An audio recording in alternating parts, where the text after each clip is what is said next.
Subscribe कीजिए हमारे YouTube channel दुनिया पर टीवी को, साथ में बेल आइकन को जरूर दबाएं।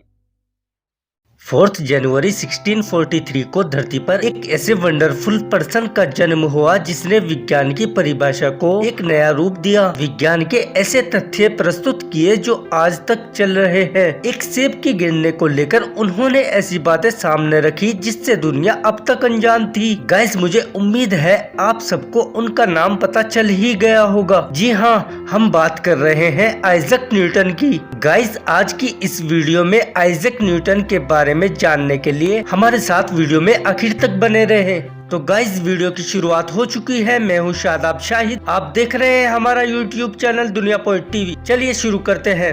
गाइस, उनके फादर जो कि एक मेहनती किसान थे, उनकी डेथ के 3 महीने बाद उनका जन्म हुआ। उनका नाम भी आइजैक न्यूटन था। निश्चित समय से पहले पैदा होने वाला वह एक छोटा बेबी था। उनकी मदर हन्ना एस्कफ के अनुसार वह इतना छोटा था कि 1/4 गैलन जैसे छोटे से मग में समा सकता था। गाइस, न्यूटन की मदर ने रेवरेंड स्मिथ के साथ दूसरी शादी कर ली और उन्हीं के साथ रहने चली गई। अपने 3 साल के बेबी को अपनी नानी मरगेरी एस्कफ के पास देखभाल के लिए छोड़ दिया। आइजैक न्यूटन अपनी मदर के दोबारा शादी करने की वजह से न अपने फादर को पसंद करते थे, न ही अपनी मदर को। गाइस, किंग्स स्कूल ग्रांथम उन्होंने 12 साल से 17 साल की एज तक शिक्षा प्राप्त की। बचपन में वह पढ़ाई में कुछ खास अच्छे नहीं थे। एक बार स्कूल में एक लड़के ने न्यूटन को पीटा, मगर न्यूटन जब गुस्से में आ गए तो उस लड़के को भाग के अपनी जान बचानी पड़ी।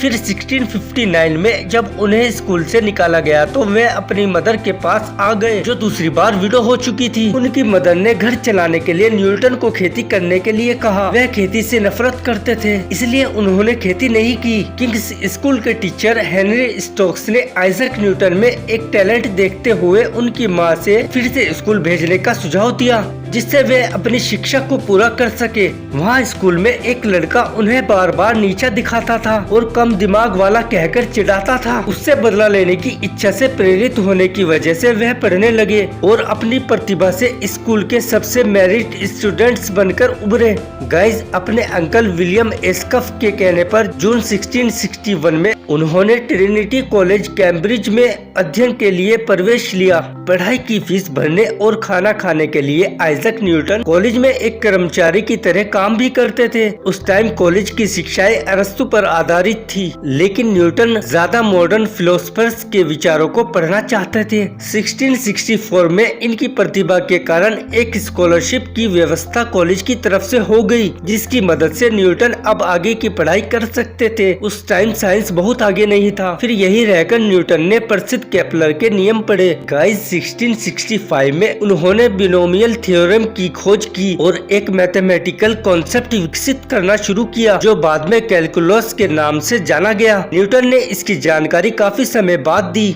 इसका कारण उन्होंने ये बताया कि उन्हें डर था कि न्यूटन ने कहा कि वह अपने कैलकुलस को प्रकाशित कर कहीं उपहास के पात्र न बन जाए। गाइस, न्यूटन इस तथ्य पर रिसर्च कर रहे थे कि धरती सूर्य के इर्द गिर्द गोल नहीं बल्कि अंडाकार घूमती है। ऐसी और भी कई बातों पर रिसर्च चल रही थी कि अचानक अगस्त 1665 में जैसे ही न्यूटन ने अपनी डिग्री प्राप्त की, उसके ठीक बाद प्लेग की भीषण महामारी पूरे शहर में फैल गई। बीमारी के भीषण रूप धारण कर लेने पर बचाव के रूप में यूनिवर्सिटी को बंद कर दिया गया। घर जाने से पहले वे एक सेब के पेड़ के नीचे बैठे सोच रहे थे कि अब क्या किया जाए। तभी उनके सिर पर एक सेब आ गिरा।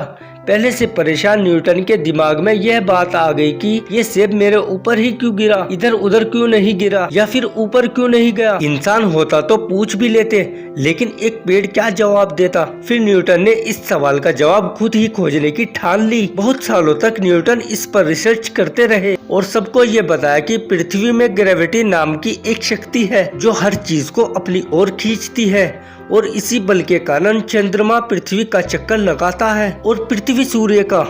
गाइस, आइजैक न्यूटन ने बताया कि यह फोर्स दूरी बढ़ने के साथ साथ घटता जाता है। गुरुत्वाकर्षण बल को पृथ्वी के केंद्र में माना जाता है, इसलिए पृथ्वी हर चीज को सीधा अपनी ओर खींचती है।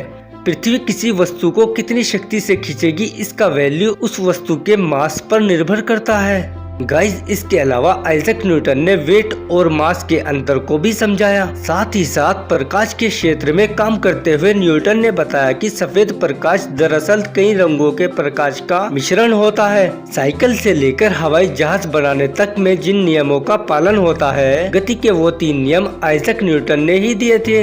यह आज फिजिक्स में बहुत ही ज्यादा प्रयोग किए जाते हैं, या यूँ कह सकते हैं कि फिजिक्स इन्हीं नियमों पर बना है। गाइस ये माना जाता है कि न्यूटन ने लाइफ में शादी नहीं की। 20 मार्च 1727 को लंदन शहर में न्यूटन की सोते समय डेथ हो गई थी। उन्हें वेस्टमिंस्टर एब्बे में दफनाया गया था। गाइस न्यूटन जिनके कोई बच्चे नहीं थे, उनके अंतिम सालों में उनके रिश्तेदारों ने उनकी मोस्टली प्रॉपर्टी पर अधिकार कर लिया और निर्वसियत उनकी डेथ हो गई। गाइस न्यूटन अपने साइंस के कामों में इतने रम चुके थे कि उनकी डेथ के बाद उनके शरीर में भारी मात्रा में पारा पाया जाना, जो शायद उनके रासायनिक बिजनेस का परिणाम था। पारे की विषाक्तता न्यूटन के अंतिम जीवन में उनके सनकीपन को क्लियर करती है। न्यूटन ने पूरे दुनिया के सामने यह उदाहरण पेश किया कि किस प्रकार मन में किसी कार्य को पूरा करने की जिद इंसान को सफलता की ऊंचाइयों पर पहुंचा सकती है। दुनिया को दिए गए अपने अनमोल योगदान के कारण ही साल 2005 में हुए एक अंतर्राष्ट्रीय सर्वे ने न्यूटन को सर्वाधिक लोकप्रिय वैज्ञानिक ठहराया है।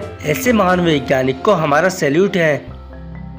गाइस आपको आइजैक न्यूटन की यह जानकारी कैसी लगी, कमेंट बॉक्स में जरूर बताएं। आई होप कि इस जानकारी को सुनकर आप भी अपनी लाइफ में एक पॉजिटिव बदलाव लाने के लिए ड्यूटी बॉन्ड हो जाएंगे। और ऐसी ही साइंस और टेक्नोलॉजी वीडियो देखने के लिए आप हमारा यूट्यूब चैनल दुनिया पॉइंट टीवी को सब्सक्राइब भी कर सकते हैं। बाकी तो मैं हूँ आपका दोस्त शादाब शाहिद, आप देख रहे थे हमारा यूट्यूब चैनल दुनिया point TV. Finally thank you for watching, I really appreciate your time.